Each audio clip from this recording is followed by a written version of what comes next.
Hey guys, welcome back to the channel. Welcome to another video. We're going to be talking about another build-up video to the new season. We're going to be talking about Arsenal and whether or not they can achieve top four during this campaign. Yes, this has become a bit of a regular kind of talking point when it comes to Arsenal for the past several seasons now. But once again, we are talking about it right now. And this season, it's a massive one at that. It's a big season for Arsenal and for Mikel Arteta. They have to, in my opinion, achieve top four this season by any means necessary, or at least get back into the Champions League by any means necessary, because there is more than one way that they can qualify for Champions League football for next season. But we're going to get into all of that as the video goes on. We're going to be talking about Arsenal, their season ahead, what they've done in the transfer window, and all of that stuff in preparation of the new season beginning in just under a couple of weeks' time. But before we get into all of that, I would like to remind you to please like the video and also subscribe if you're new. Both things will always be greatly appreciated. But for now, let's get back into the video. We're talking about Arsenal. We're talking about the race for top four a little bit. Arsenal in particular we're focusing on today because there is big pressure, in my opinion, on manager Mikel Arteta. It's a big opportunity that was missed last season, of course, when it seemed that top four was in Arsenal's hands for the majority of the second half of that season. United had an absolute train wreck of a season. Tottenham were mediocre for a large part before Antonio Conte really got his teeth into that Tottenham squad and started to mould it in his image. West Ham were there or thereabouts, but Europa League commitments kind of faltered them a little bit. It seemed it was there for the taking for Arsenal, but I think a few mistakes here and there, mainly by Arteta, of course, saw them kind of falter right at the very last hurdle. A big part of the faltering of Arteta, in my opinion, was the whole striker situation. We knew about Pierre-Emerick Aubameyang's situation. We knew that about his lack of professionalism, his lack of seeming commitment to Arsenal, and in my opinion, I said it was a good move that Arsenal got rid of him on a free transfer in the January transfer window. I just said that the thing that Arsenal missed out on was not bringing in a replacement, not getting in a proper striker. In my opinion, a proper striker being brought in January might have saw Arsenal get across the finish line, so to speak, and achieve their goal of Champions League football. Because really, when you look at it, Alexander Lacazette wasn't firing on any kind of cylinder last season. His scoring had all seemingly dried up a lot, and Eddie Nketiah, his sort of understudy, his backup, just wasn't cutting it at the top level. So in my opinion, a lack of a striker really did harm Arteta and Arsenal's chances of achieving top four. Of course, injuries didn't help either. Big parts of Arsenal last season were the likes of Tomiyasu and Kieran Tierney. Both unfortunately fell victim to injuries at key parts of Arsenal's season, which didn't help their chances either. There was the obvious, the fizzling out, shall we say, of Bukayo Saka, the teenage sensation at Arsenal. Had a very good season last season, but fizzled out towards the end, mainly through fatigue and other kind of things like that happening. Whilst the likes of Thomas Partey and Granit Xhaka continued to display inconsistency within their performances, and quite frustrating, quite an up and down season for Arsenal. There were some good things to take away from it. There was mainly some bad things to take away from it. I've always kind of defended Arsenal a little bit more than probably what many people would. I do see where they're kind of going. I do see the kind of plan they have in display. And on the manager Mikel Arteta, I've always said, like, I can see where he's going. I can see the vision. I just don't know if he knows the steps to kind of get there. And maybe that this Arsenal job may be a bit too far for him to go. Maybe if he takes a step down or something, maybe then he can build himself up again. And maybe the overall end-up goal for Arsenal and for him at Arsenal is basically going to be to challenge for top four. Maybe even challenge for a domestic trophy. But that's as far as I think it would probably go. looking ahead at Arsenal's season, there seems to be a lot more riding on hope more than reliability. Going into this season, of course, there is a hope of consistency. There's a hope for improvement. There is a hope that Arsenal will right so many of the wrongs of the last campaign, maybe even the campaigns before that. They know it's not going to be perfect, but there's a hope there. There is no real reliability. There's not really much to go on other than the fact that they've got a young squad that will hopefully gel more together and will continue to grow as a team, and therefore grow in terms of chemistry and grow in terms of understanding each other, having better communication on the pitch and everything, and hopefully there's a better way of them growing and developing and evolving as a squad and as players individually. But in my opinion, all of that combined does make you think maybe they have the capability of challenging more so for top four this year. Remember that it went down to the final day of them challenging for the top four last season, and maybe if Tottenham were facing a more challenging opponent than rock bottom of the table Norwich, maybe things might have gone a slightly different way. But of course, like I said, it was in Arsenal's hands for a large part. They just couldn't get over the finish line. I do think Arsenal have a team very much capable of challenging for the top four. I do think that they have the capability of definitely challenging for it and laying the groundwork for them to improve in the future. But you obviously have to look at the bigger picture and look at the other teams that are around Arsenal and say that they're making improvements as well. So it's not going to be easy for Arsenal by any means necessary. But of course, they have to sort of break that mold eventually, and especially they have to break some of these records and break some of these teams that are around them if they want to achieve their own goal. In my opinion, the signings of Fabio Vieira and Alexander Zinchenko, in my opinion, are very solid and well thought out signings. But the one I'm looking forward to seeing in particular is one Gabriel Jesus. Now, he's a proven striker in the Premier League. He's someone that I didn't think quite worked at City. I didn't think that he was at City's level, but I think at someone like Arsenal, I think he's perfect for their kind of level. I think he's perfect to be the main man up front for Arsenal, the man that's going to obviously be having the team built around, shall we say, at Arsenal. And I think that with more game time for him, more playing time, and obviously him fitting in so well with Mikel Arteta's style and his system and everything, I think that it will be the perfect fit for both of them, to be honest, both Arsenal and the player.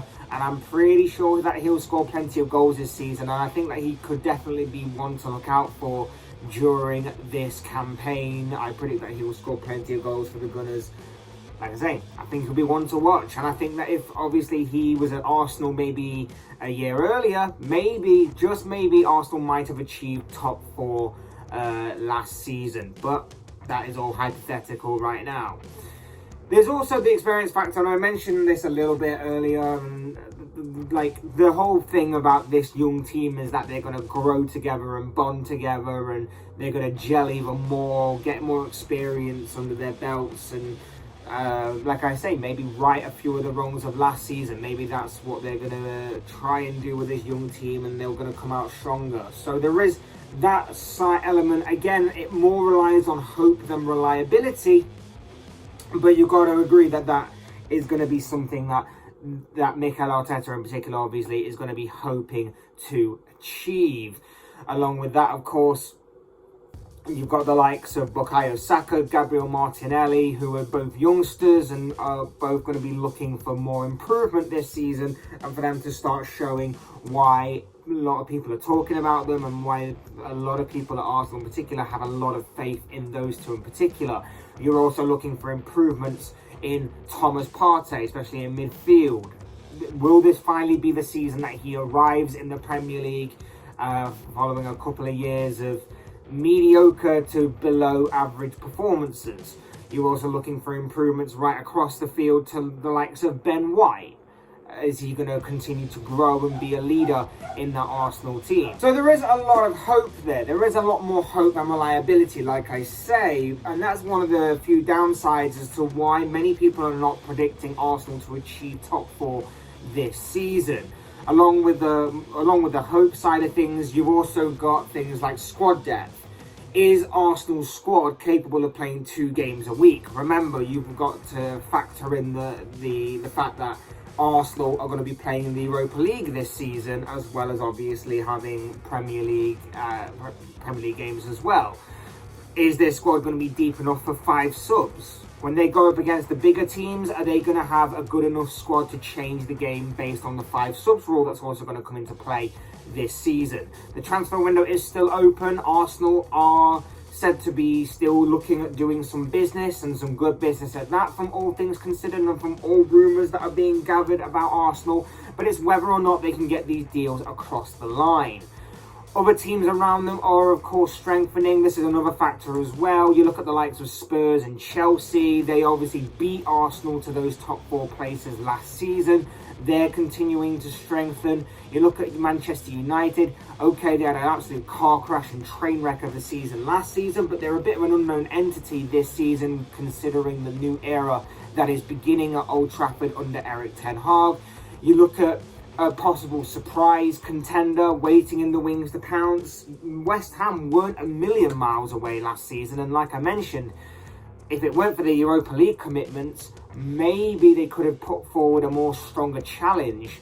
But you know, maybe there's a Leicester perhaps that's going to surprise people, or maybe there's going to be someone else that's going to be waiting in the wings to possibly surprise some of these top four contending teams. So there's a few things to consider there, and there's obviously the big question whether Mikel Arteta is actually good enough, and we'll find out this season. And I know that he obviously received a new contract towards the end of the last campaign, and it kind of got thrown back into Arsenal's face a little bit, considering that he wasn't able to achieve the goal that was set before him. But this season, there is no excuses. He's been backed a lot. There's been a lot of money spent on this Arsenal squad in the past couple of years alone under his management, and there is just nowhere to run from now. If he doesn't achieve getting into the Champions League this season, then in my opinion, he definitely should be out the door. I'm not an Arsenal fan. I'm obviously looking at this from the outside looking in, but I don't see where the progression would be if he didn't achieve getting into the Champions League for obviously the following season. So in my opinion, yes, it is a massive season for Mikel Arteta and for Arsenal, but for Arteta in particular, because he has to start showing why Arsenal put faith in him to be the main guy, to be obviously the manager of their football club. He has to get Arsenal back into the Champions League. Now, of course, there are 2 ways he can do that. He can either achieve top 4, or he can win the Europa League whilst also challenging for top 4. Either of those two ways of doing it would, in my opinion, be sustainable enough for him to keep his job and to obviously go forward with this club. Otherwise, like I say, if he doesn't achieve either one of those, there's been no progression. And if there's been no progression after a lot of backing, then I don't see how he can continue with the job at hand, to be honest. And there's a lot of pressure on him this season. A lot of pressure, even more so because of how last season went, and how towards the back end of last season he didn't handle the pressure that was given him. So it's going to be interesting to see how he and the club manage to handle the ever-growing amount of pressure, shall we say, that this season is going to throw on them as well. In my opinion, if Arsenal are to achieve one of these 2 ways of gaining Champions League football for the following season, then they need to make a couple more big signings. I know that obviously the transfer window, like I say, is still open. I know that Arsenal are rumoured to be doing some big business, but let's say that they do buy the likes of a midfielder in Yuri Tillemans. Let's say that they do buy another attacker in the form of Leroy Sané, 2 players that they've been heavily linked with across this summer. That certainly, in my opinion, would be enough for them to put forward an even stronger challenge and to really boost their chances of getting one of those 2 outcomes. You look at the other teams around them. You look at Chelsea. I believe that Chelsea need a couple more key players in key areas to reaffirm their top 4 status. I think for right now, if the season was to begin tomorrow and the transfer window was to shut, I think that Chelsea would probably get top 4 ahead of Arsenal. But if Arsenal are to make a couple of big signings and Chelsea aren't to get a couple of the big players, particularly in the particularly more goal scoring options and defensive options, if you are to believe what you're reading about Chelsea, then we could be having a bit more of a debate here. You look at Tottenham, the Harry Kane, Heung-min Son, and of course manager Antonio Conte factor. I think they'll be fine. I think barring any kind of major injury crisis or some sort of drop in form of one of those key players, I think Tottenham will be fine. Chelsea, maybe not, but if they get the players that they want, I think that they'll be fine too.